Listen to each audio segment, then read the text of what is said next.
Good morning. Good morning. Since I stopped being the resident sexologist discussing bedroom issues, I decided to become your sensologist. Let me give you some sense. And yeah, I stopped giving my opinion about everything where I understood I don't need to give my opinion on everything. But this one is serious. And I've been saying it on Twitter.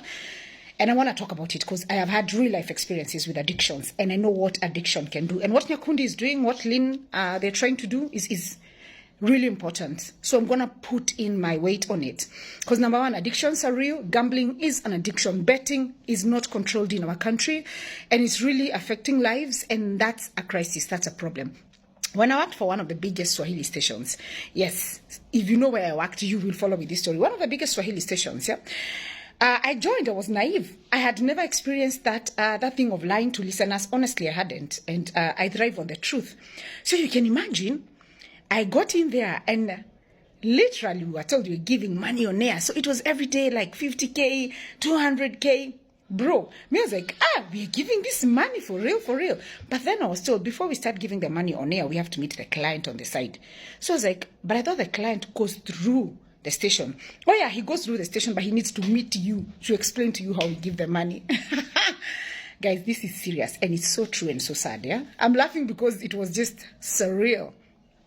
We met the client, he tells us, I want you to go on air and say you're giving money, but people have to send an SMS to this number. Now, what happens when you send that SMS to that number? You get subscribed to things you don't know. They say the SMS is free, but this SMS starts cutting money from your account.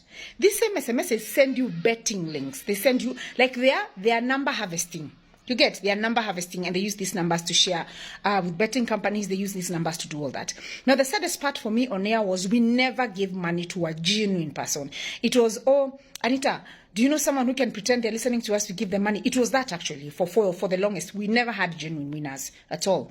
And for me, I kept wondering, why are we doing that? But then, to be honest, then I was my moral compass was not moral, to be honest. I won't lie about it. So I really didn't care much. Potato, it didn't bother me. It's work.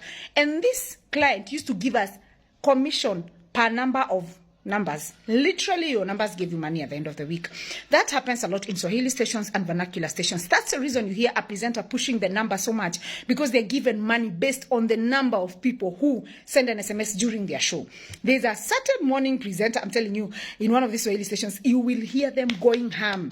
Yeah, send an SMS to this number. It's because if they get more people, by the end of the week, their client gives them more money. You understand? And this is gambling. I'm telling you, nowadays you listen to radio every 2 minutes.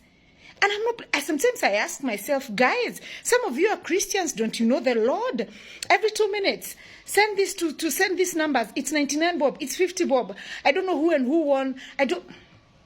Guys, it's crazy. And let me tell you some math. I was telling someone the other day, if 1 million Kenyans send 100 bob, how much money is that?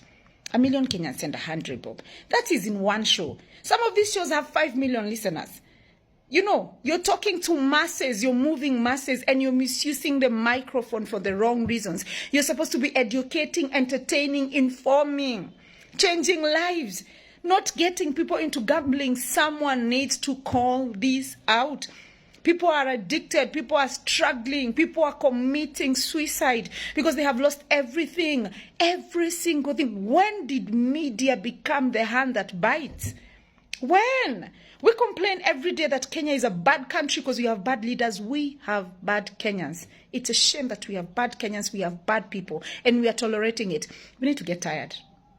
I keep saying we are not tired enough. Countries did not change because people were angry. They changed because people were tired enough. I hope something happens about this whole aviator thing. I hope something happens about this whole gambling thing. I hope something really does happen. It has to start with us. We need to start with us. We really have to. Have an amazing, amazing Wednesday. May God work before us as a country. We're really struggling so much. And if we don't change as a people, we will perish. As America always says, change or perish.